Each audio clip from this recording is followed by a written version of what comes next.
चला गया।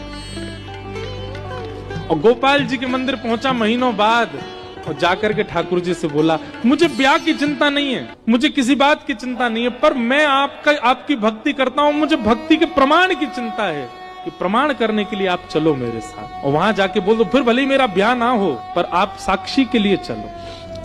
और बैठा रहा ठाकुर जी यूं ही खड़े, कुछ बोले ही नहीं। पुजारी जी आए, कपाट चले गए। रात भर रोता रहा, मैं कुछ खाऊंगा नहीं, अनशन पे बैठ जाऊंगा, प्राण त्याग दूंगा। रात भर रोते रोते ब्रह्म मुहूर्त हो गया, सिर पटकने लगा अपना द्वार पे ही। इतने में ही भीतर कपाट के अंदर से ठाकुर जी बोले, ए पागल, ये कलयुग है और कलयुग में मैं स्थिर मूर्ति बन गया। मूर्ति कोई चलती है क्या? बाहर से वो वैष्णव बोला, मूर्ति बोलती भी तो नहीं है, आप बोल क्यों रहे हो? बोल रहे हो तो उसका मतलब चलना भी जानते हो।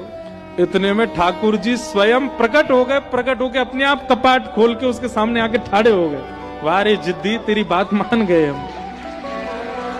बोले, तुझे ब्याह की इतनी जल्दी? हम वृंदावन में किसी से ब्याह करा देते हैं तेरा। बोले, नहीं, मुझे ब्याह नहीं करना है, मुझे उससे भी ब्याह नहीं करना, पर आपकी भक्ति पर प्रश्न उठाए, इसके लिए चलो मेरे साथ। ठाकुर जी बोले, कैसी बात करता, मैं कैसे चला जाऊं इतनी दूर? बोले, आप परमात्मा हो, आपके लिए दूरी क्या है? यहाँ से वैकुंठ इतना दूर है, यहाँ से सूर्य इतना दूर है, यहाँ से चंद्रमा, आप तो सब जगह चले जाते हो।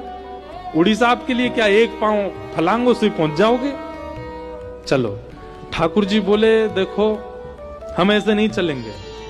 8 बार भोग लगता है वृंदावन में हमारा, सुबह से रात्रि तक, और रास्ता में भी 8 बार भोग की व्यवस्था करो तो हम चले। बोला, मैं कर दूंगा व्यवस्था पूरी, अपनी संपत्ति लुटा दूंगा, लेकिन आप लो।